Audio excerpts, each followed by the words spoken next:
is funded and it is part of the Digital Kant Center North Rhine-Westphalia. That's a mouthful.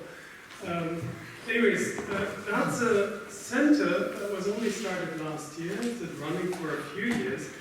The excuse to have it is Kant's birthday coming up next year, as I'm sure you all know.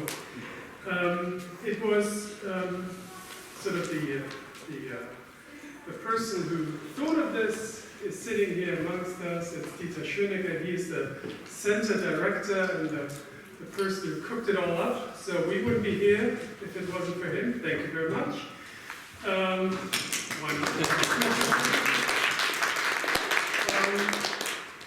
So the Kant Center has the purpose of looking at contemporary issues, both in social and political philosophy and social issues more generally, and see what Kant has to, what we can learn from Kant about those issues, what Kant has to offer in terms of conceptualizing them or even finding solutions. And so this Kant Center is distributed all over North Rhine-Westphalia, which is the state we are in.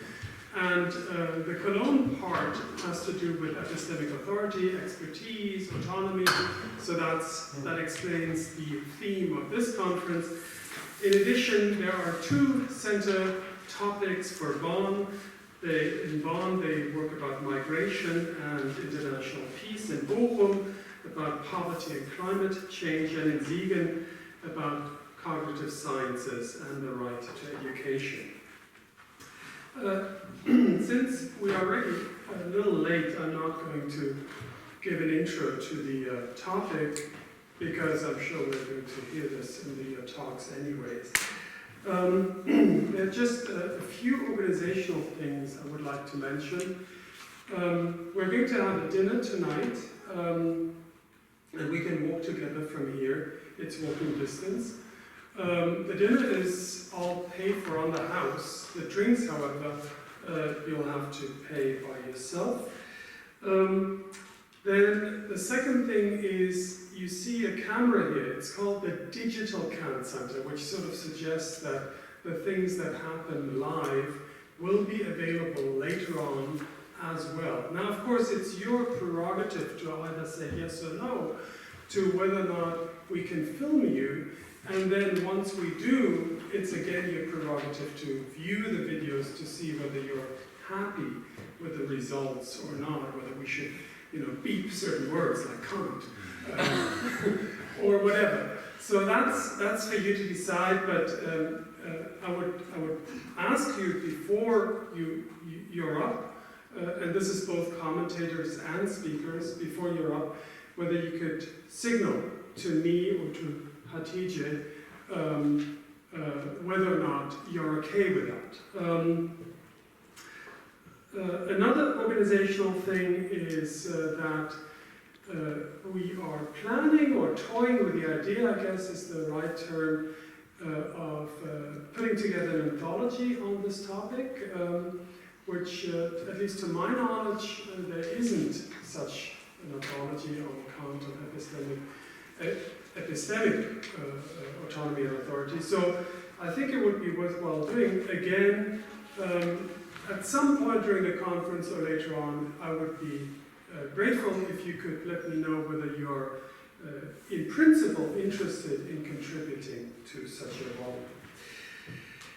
Okay, so now I think I can only thank you for producing, for writing really, really interesting papers, really interesting commentaries, for showing up. I thank especially also the commentators for, it was short notice, but read and digest the papers and reflect on them and sort of prompt our discussion.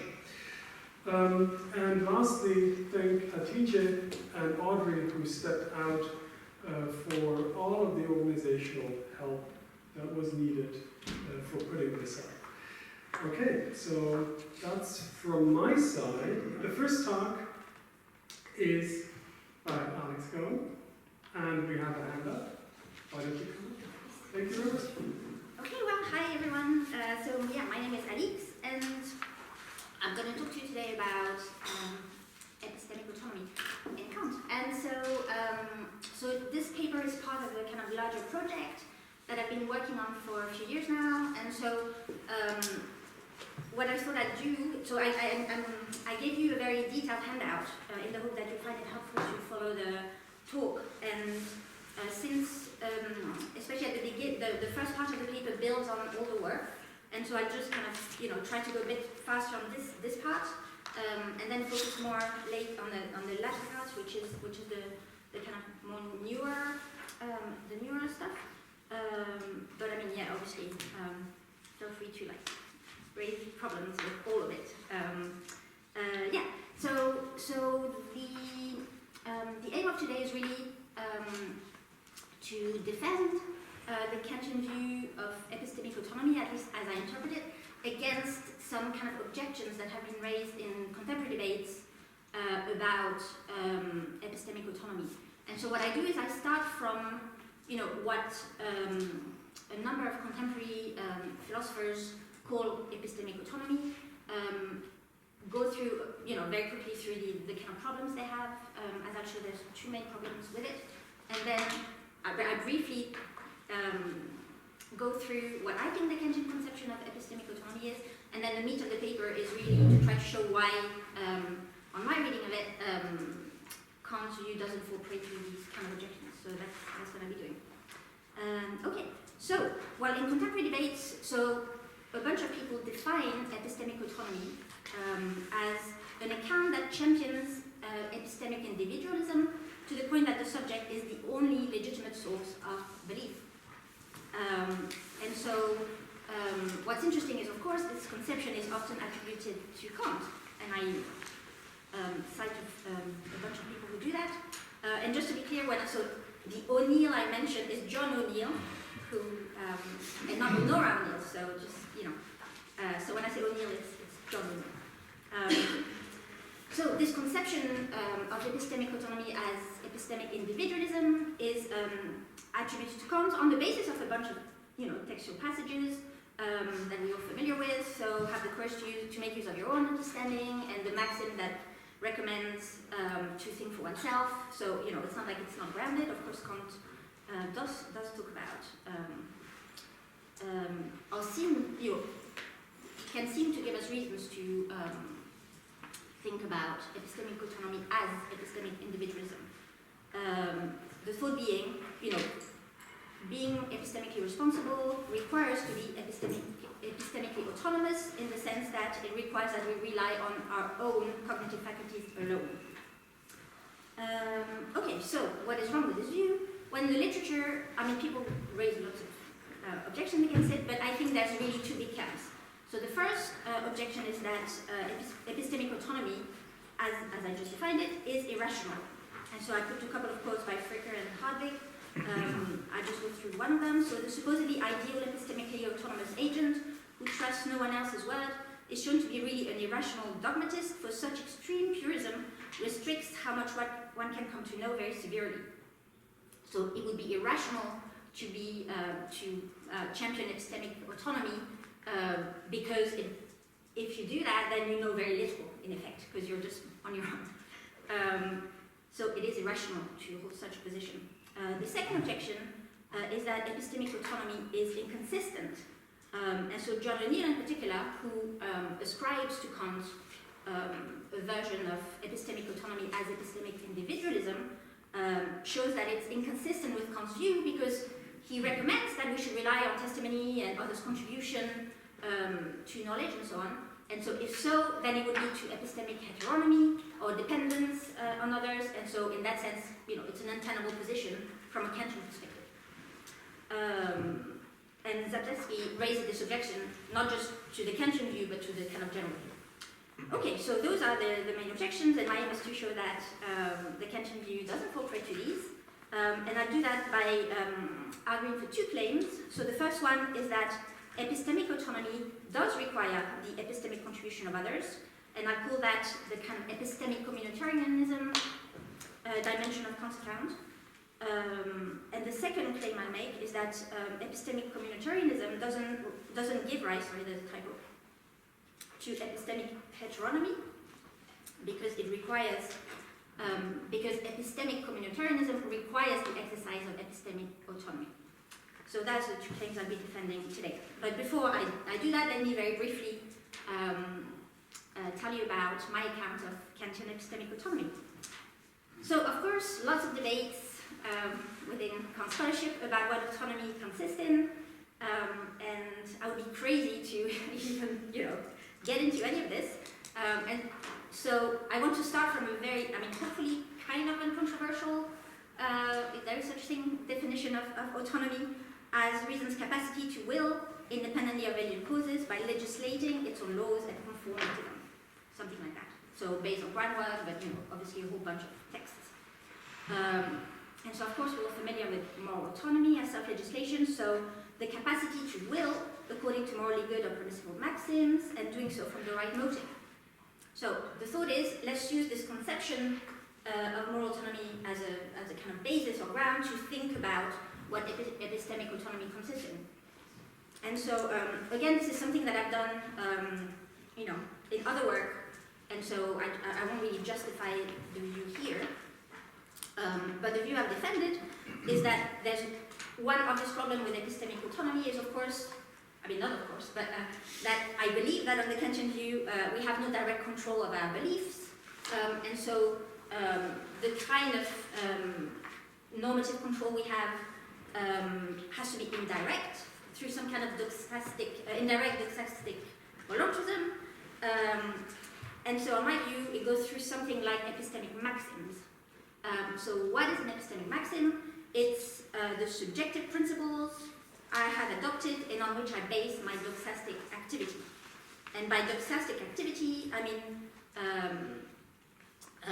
verhalten, so assent, some of us, whichever you want to describe it, translate it, meaning assent or belief that meant to include opinion, knowledge, and faith. Okay, so what kind of epistemic maxim do I have in mind? Something like, I should proportion my beliefs according to evidence, I should not believe something on the grounds that it makes me feel better, all these kind of things. And so the thought is, it is through the adoption of certain epistemic maxims that you then, these maxims give rise to beliefs, and so that's how you can essentially indirectly responsible for holding those beliefs, because these beliefs are based on the maxims you adopted. Okay.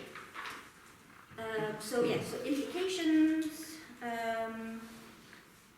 So I have indirect control of my beliefs, I've said that already. So implication 2. On this view, at least on my view, since any kind of learning or believing is based on an epistemic maxim, my beliefs are always the result of the exercise of epistemic agency. So the thought is, and again it's meant to mirror the view in Kant's ethics. So even if you don't reflect every single time on your maxim when you adopt a belief or when you hold a belief, it doesn't mean you're not responsible for it, because you are committed to a general maxim that has given rise to whatever belief you have adopted. And again, I know I'm going through, lots of problems, and I'm going through this very quickly, but hopefully it gives you a sense of the general picture. Okay, and so third implication on this view, believing responsibly consists in ensuring that my doxastic activity is governed by maxims that conform to the right kind of norms. So again, on the model of Kant's ethics. The thought is that you have your epistemic maxims, and these maxims fall under second-order principles. On the model of context, so you have a kind of three-level picture where you have second-order principles, first-order maxims, and then the beliefs that kind of come out of this picture. Okay, so with that said, back to epistemic autonomy. So what follows from this kind of picture is that exercising epistemic autonomy means that your doxastic activity is governed by principles that are self-legislated in the sense that they stem from your rational capacities. Understood broadly, so judgment, reason, understanding, and so on. And so the easiest way of understanding this is with a contrast with epistemic heteronomy, where your doxastic activity is governed by maxims whose grounds are merely subjective. So what do we mean by that? Is that when you're exercising epistemic heteronomy, your grounds and their source resides outside your cognitive faculties in sensibility, lower feeling, desire, whichever, think about wishful thinking and so on, as opposed to reason, understanding, or judgment. And this is of course grounded on Kant's account of prejudice, which I think is very familiar, so I won't spend too much time on this, but Kant famously says prejudice is a maxim of judging objectively from subjective grounds. And so we have three big categories of grounds, inclinations, habits, and imitation. And the thought is, for all of these kind of grounds, they are merely subjective, and it is because they are merely subjective that the maxims based on them are impermissible. Okay. So conclusion. Well, what is it to exercise epistemic autonomy? Well, it is negatively not adopting prejudice maxims that lead me to form beliefs that are unjustified because they have insufficient merely subjective grounds, inclination, habit, or imitation. And positively, adopting maxims that lead me to form beliefs that are justified because they have objective grounds that others can share, evidence, proof, and testimony. Okay, so that's the view, and if that's the view, then it gives rise to an obvious worry. How is that any better than epistemic individualism that all these contemporary philosophers had problems with? Because it seems that on the Kantian view of epistemic autonomy, what it means to exercise epistemic autonomy is in effect to rely on your cognitive faculties alone. So how is that not just a very complicated version of epistemic individualism? And so that's the problem I want to focus on now. And so the claim would be that Kantian epistemic autonomy requires a commitment to epistemic communitarianism. So that's the claim. So what is epistemic communitarianism? So to ground this kind of concept in Kant, my kind of go-to passage is Kant's distinction between thinking as the whole world, egoism, and thinking as a mere citizen of the world, pluralism. So the passage is from the Anthropology. It's on the bottom of page 2 of the handout. So he writes, the opposite of egoism can only be pluralism, that is, the way of thinking in which one is not concerned with oneself as the whole world, but rather regards and conducts oneself as a mere citizen of the world. So, what do we have here? We have a contrast that, again, is kind of familiar in the literatures between the logical egoist and the broad-minded thinker. So, the logical egoist considers it unnecessary to test his judgment by the understanding of others. And so the thought is, in what sense he aspires to epistemic autonomy, in the sense that he wants to be the master of his own thoughts and doesn't want to rely on anyone else to get to truth or knowledge. But of course the problem is that he values his subjective point of view over that of others, and therefore at the cost of truth. And the contrast is with the broad-minded thinker who has an extended mode of thought, sets himself apart from the subjective private conditions of the judgment, and reflects on his own judgment from a universal standpoint. End quote. So that's from the section. So the thought is that the function of this universal standpoint that the broad-minded thinker adopts is precisely to ensure that epistemic autonomy doesn't lead to epistemic individualism. and it expresses, in this sense, the importance of others' point of view, and shows that the epistemically autonomous agent is the very opposite of a self-reliant individualist. Okay, so what is the argument for this kind of claim? Well, one way of putting it is that the possibility of others' agreement is necessary to ascertain that I am thinking autonomously. So the thought is, in order to be sure that I'm following the right kind of norms, I need to check that others can agree, at least in principle. So it's a necessary condition of epistemic autonomy in this sense. It's a test, you may want to say. And so there's a bunch of passages that support that, and again, I think they're fairly familiar in the literature. The thought is that the epistemic function of others' agreement is to ensure that I don't hold beliefs on the basis of mere subjective grounds or perspective. So it's a kind of check of my perspective. Okay, so again, I'm hoping this is fairly familiar. The passage where Kant talks about the possibility of communicating and finding it to be valid for the reason of every human being to assent to it. This is the importance of what I call the criterion of communicability. So you shouldn't assent to a belief unless others can agree with it, because its grounds cannot be valid unless they can be adopted by all. And so it seems that on this kind of view, epistemic autonomy does require epistemic communitarianism, because it requires that we take up the perspective of others to consider the possibility of their agreement. And so what we have is, on the one hand, thinking as an epistemic egoist, which consists in seeing yourself as a whole world, and thinking yourself as a mere citizen of the world, in the sense that you see yourself as part of the community of rational cognizers who share a world and are bound by the same self-legislated norms by virtue of the fact that we're all capable of rationality. Okay, so again, I take it that's fairly familiar.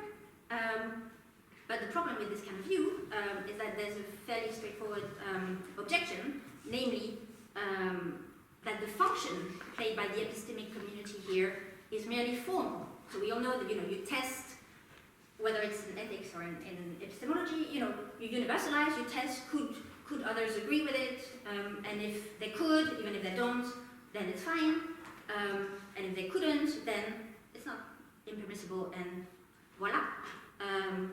But if that's the case, and if this criterion for communicability is indeed merely formal, then it seems that you could actually be epistemically autonomous by yourself. You just need to, think about the possibility of others' agreement. And so, in that sense, there's no real contribution to others. You could be epistemically autonomous on your own. And I think that's a very fair objection against quite a lot of accounts, including Kantian, very good Kantian accounts of epistemic autonomy. And so what is the response? Well, I think that the response is that we have to interpret Kant as being committed to the claim that the criterion of communicability has both a formal and a material dimension. So that's kind of one of my new contributions to this thing. I think that otherwise the Kantian account of epistemic autonomy just doesn't work. I think it really falls prey to this kind of objection. It's a strong objection. So how do I cash this out? Well, so obviously we have all these passages where Kant talks about the autonomous thinker, or the responsible thinker from the third sheet can only determine this universal standpoint by putting himself into the standpoint of others. And the thought is, if we kind of unpack what it means to put yourself into the standpoint of others, I think you can get out of that a commitment to sort of material dimension, to epistemic communitarianism. And so I kind of do that in two steps. So claim one, as we saw, the requirement to take up others' point of view is the only way, at least for Kant, I think, of ensuring that the universal standpoint that you ought to adopt to check on your subjective thing is truly universal. the only way of doing that is by contrasting it to the standpoint of others. And again, remember the passages about the narrow-minded thinker. His mode of thought is limited. He cannot put himself in the place of another, but judges merely from his own standpoint in his own way, and never sees the matter from another point of view. And by contrast, the broad-minded thinker considers the point of view of others. That's the first claim. And again, I think that's fairly uncontroversial. The controversial claim is really the claim number 2. So the requirement to take up others' point of view isn't just a matter of knowing what others believe. It is a matter of communicating with them. And a number of passages insist on this dimension of the necessity of communication. And the question is, well, what does it involve to communicate with others? I think on the basis of passages from the Anthropology, What is Orientation Thinking, and other passages, which some of them are in the handout, what it entails is that to communicate with others has to consist in considering and taking seriously others' point of view, but especially points of view that are different from your own. And the thought is that if you take this requirement seriously, what it means is that you must belong to an actual epistemic community within which you actually communicate with others in order to test your judgment against, this universal standpoint that we're somehow meant to adopt or consider. And so on this picture, what is important in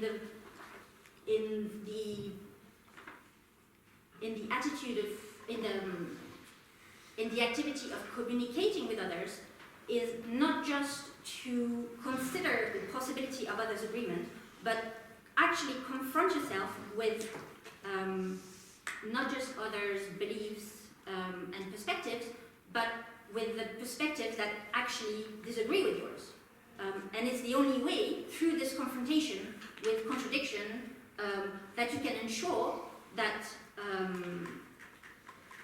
your judgment is based on grounds that are not merely subjective, but hopefully objective. So that's the view, is that thinking for oneself requires thinking as a member of the community of rational cognizers. You cannot be an autonomous cognizer on your own, whether in principle or in practice. That's the view. I'm sure you likely would disagree, and that's fine, but moving on to the obvious problems with the view in section 3. So it seems that insofar as, on my view, epistemic communitarianism requires the reliance on an epistemic community, you can't avoid generating some form of dependence on others that is akin to something like epistemic heteronomy. And remember, that's one of the objections that, I can't remember who it was actually, was it John O'Neill? I think, yeah. The idea that as soon as you need to rely on actual other people to, do your own epistemic work, it gives rise to some kind of worry about epistemic heteronomy. And so what the response is, of course, that it doesn't. Why not? Well, because it seems that when you're engaging in this act of communication, of actual communication with others, what you are doing is entering a relationship in which you are both equal as members of the community, and especially as rational or capable of rationality. And so the thought is that insofar as you are equal because capable of rationality, then there's no undermining the autonomy of each cognizer, because you're entering as equal, in equal standing, with an equal stake in the debate and equal result to whatever rationality has to offer in support of your view. And so it is insofar as the capacity for rationality is shared by all members of the community that you can, and in fact ought to, communicate with them, cooperate with them, as you exercise your epistemic autonomy, test your judgment, etc., etc. And so on that picture, autonomy and community are really two parts of the same exercise of rationality. So obviously that's all very well, but Objection 2.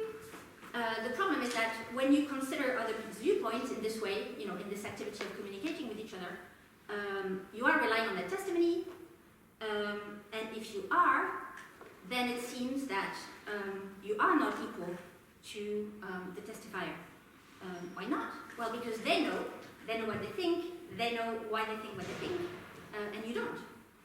So there seem to be, you seem to be entering in an unequal relationship where you're dependent on not just their testimony, but their grounds and what they're committed to, and so you're relying on them in a way that seems to undermine your very capacity to exercise epistemic autonomy.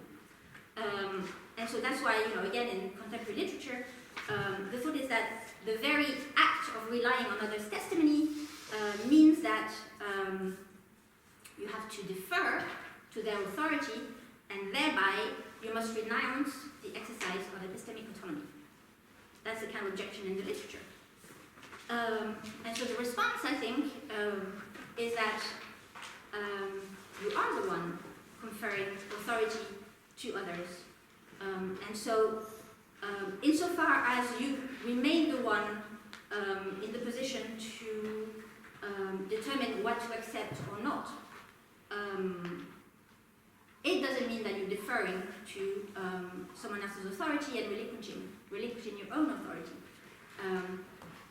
The thought being that on the Kantian picture of testimony, and again, I'm no expert, but we have an expert here in the room, testimony is meant to be the simple expansion of your experience.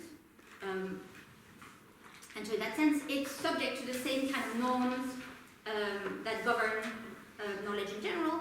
And so there's nothing special about testimony in this sense, because you're still the one who is responsible of the grounds that you base your beliefs on and so on, and so there's no relinquishing of authority there at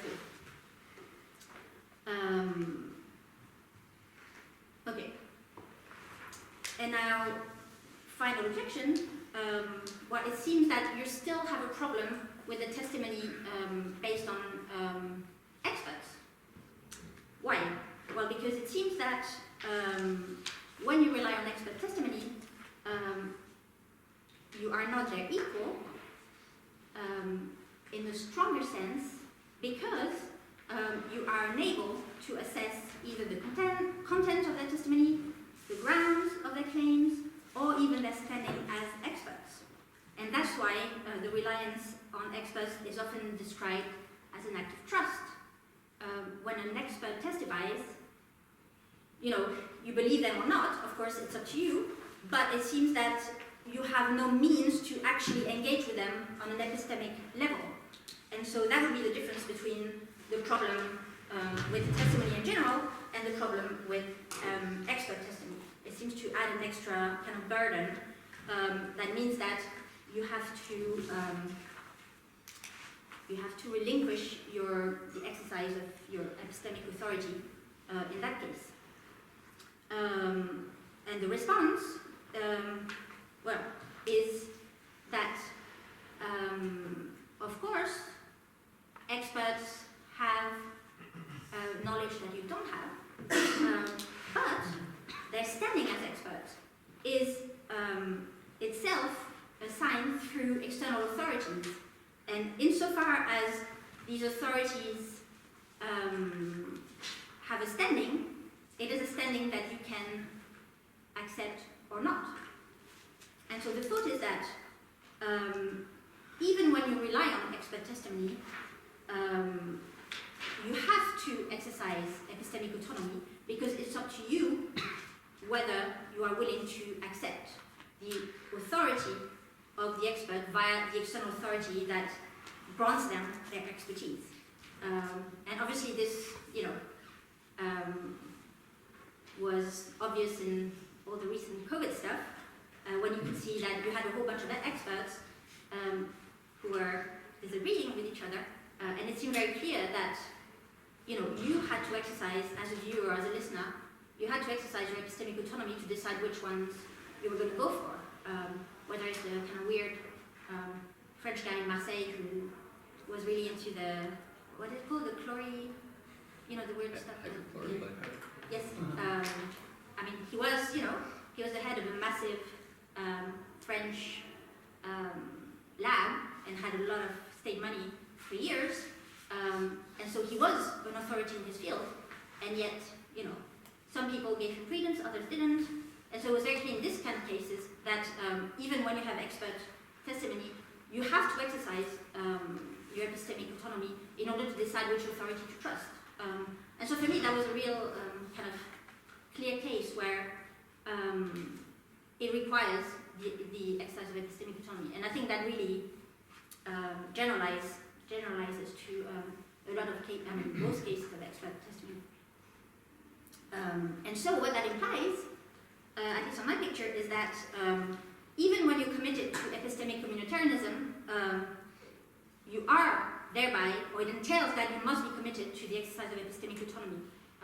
So even if you don't care about epistemic autonomy and you believe in epistemic communitarianism, I think you must make room for the exercise of epistemic autonomy as a condition of possibility. And again, I know that's a very controversial claim, but I think that kind of follows from the kind of, the stuff I defended about the nature of epistemic autonomy and the Kantian view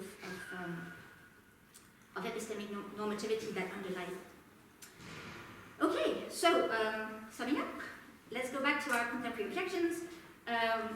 So you remember that the problem in contemporary literature about epistemic autonomy is that it amounts to some kind of epistemic individualism where the cognizer ought to rely on her cognitive faculties alone, and so not even on the cognitive faculties of others.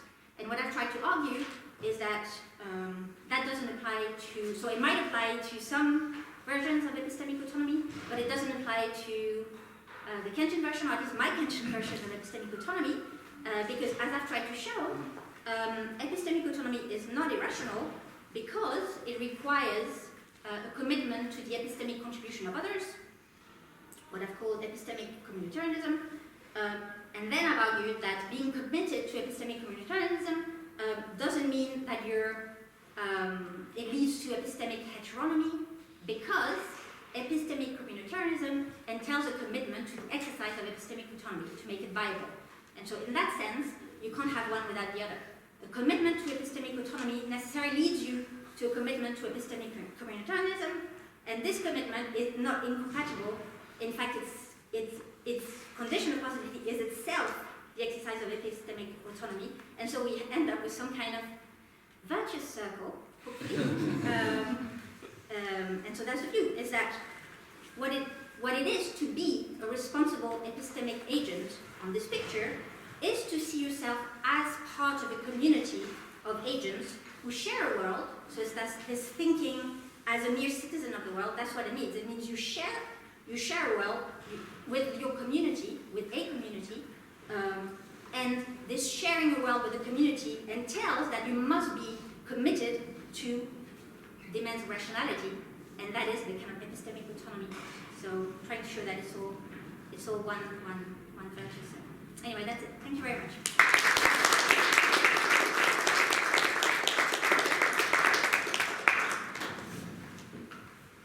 Many thanks, Alix. So I'm very sympathetic to your overall argument. We rely on other people in more ways than we can count to come to a realistic view of the world around us, but we can't rely on them completely. We have to earn our place as responsible members, as you put it at the end, participants in that shared endeavour of knowledge. And I think you're absolutely right that Kant's whole picture is oriented by that balance between individual and collective activity. I have a reservation. It's the central term in your title and the title of this workshop. How should we construe autonomy? How should we relate it in particular to individual deliberation and control? So, as we know, many discussions in epistemology are structured by this contrast, the seemingly involuntary nature of belief as compared with action, which seems to be voluntary and under our control. And we can all understand why. I can choose what to say, I can choose what to buy, I don't choose whether or not to believe my eyes and my ears. But I think it's easy to overdraw that contrast, and in two opposing ways. So I think Kantians are well placed to appreciate one danger. As we know, for Kantians, cognition is not passive. We impose the forms of intuition, the categories on our sensory experience. We actively test and experiment to come to a realistic picture of the world around us. Just like doing. Believing is an active process, which I think is one reason it's so helpful that you frame the whole discussion in terms of maxims. Another way of putting that point is to say that for Kant, the active is not the same as the voluntary. Here's the opposing danger, as I see it. We might downplay the involuntary, unchosen aspects of our activity and how inescapable those are, not just in believing, but even in deliberate choice. And I suspect Kantians might be slightly less well placed to notice this danger. In particular, I think we might be misled by the term autonomy, by an emphasis on individual reflection and deliberation. At the same time, I want to suggest that Kant's approach, and in particular his framing of action, activity in terms of maxims, can be a useful reminder of the involuntary aspects of acting and deliberating. So here's the aspect of Alix's account that worried me. You suggest that the demand for epistemic autonomy can't apply to beliefs, since we have no direct control over them.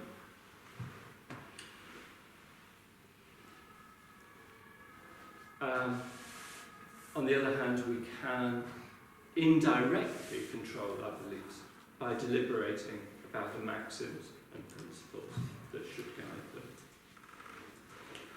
So, belief is involuntary, we have indirect control. That's indirect control. Does that come back? It'll come back. It'll come back. It's good.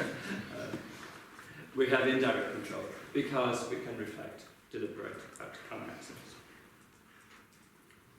Or as you also put it, we must self-legislate our epistemic maxims to be able to gain insight into their rightness and apply them correctly. The worry I want to express is that conflates reflective deliberation with control. And the term autonomy invites this. Self-legislation becomes something that we might choose to do, self-legislate our maxims. I think the term control here is ambiguous, to bring that out, and draws us towards a misleading picture of autonomy as property of deliberation, as we decide what to do or what epistemic policy to adopt. And I think that can even draw us back to the individualism that you want to reject. So what I'd like to suggest then is that we should see Kantian autonomy as a standard for our activity and no more. Autonomy is a demand of reason. It's not a property of deliberation or an activity that we might engage in. Or to put that claim in other words, the demand for autonomy applies to all our activities. It applies to activities that involve conscious reflection and deliberation, and hence seem to be under our control. It applies equally to unreflective activities that may seem involuntary, like believing or taking something to be true. More than that, I want to stress that deliberation is only one way, and not the way, not necessarily the best way, by which our activity might better live up to reason's demand for autonomy. So the relation between deliberation and autonomy is actually ambivalent. We shouldn't overstate connection. Try to make that more concrete by considering the contrast between believing something and adopting an epistemic maxim. I want to suggest there's no difference as regards control. So, here's 3 examples. In the first 2, I take a factual stance. It could be very simple. It's warm and sunny outside. It could be quite complex, as you just alluded to, the case of whether or not masks, or is it bleach in French land? Protect against COVID. That was in the French guy. Okay, right. Yeah. What was the French guy then? Round. Okay. Yeah, okay. Sorry. Something protects against COVID. And then a third example. I adopt an epistemic maxim. For example, hope counts as a reason for supernatural beliefs. Now, there are important differences between these examples, but I don't think we should frame them in terms of control. So, those attitudes differ in how far we might decide their correctness, how far empirical or a priori grounds bear on them. They differ in how quickly we might be able to demonstrate or provide evidence for them, how easily we can articulate our views. They differ in the degrees of uncertainty and problems of judgment, hence the likelihood of error and disagreement that they throw up. What I want to insist is that, so far as control is concerned, I don't think those differences matter. So in each case, I want to say I'm in control in the sense that I'm the person who judges or decides, at least if we set aside cases of manipulation or elaborate deception. In each case, I might choose to reflect on or scrutinise my existing stance. How does it compare with other people's judgments? And how does it fit together with my other beliefs or maxims? I'd also want to say control is ambiguous. In each case, my reflection is governed by standards of correctness. So that means I can go wrong despite my best efforts. I can try to get it right, I can't choose to get it right. And so I think that makes control an awkward term. I'm in control in the sense that I make the judgment or decision. On the other hand, if I'm liable to get things wrong, then my control is not as complete as I would like it to be. There's a quote of Kant's which I think illustrates the point. The freedom to legislate correctly is an ability. The possibility of deviating from it is an inability, the lack of control. In going wrong, I show that I have only a partial ability to govern myself by the relevant standards. And then a third point that follows from that. I want to emphasise that deliberation might not foster control. It might help me see my way to better beliefs or better maxims. It might not. It might also lead me astray. What someone sees as trying to get it right might make things worse. So Kant has words for that: dialectic, vernunften, rationalising. We've all been guilty of it, I guess.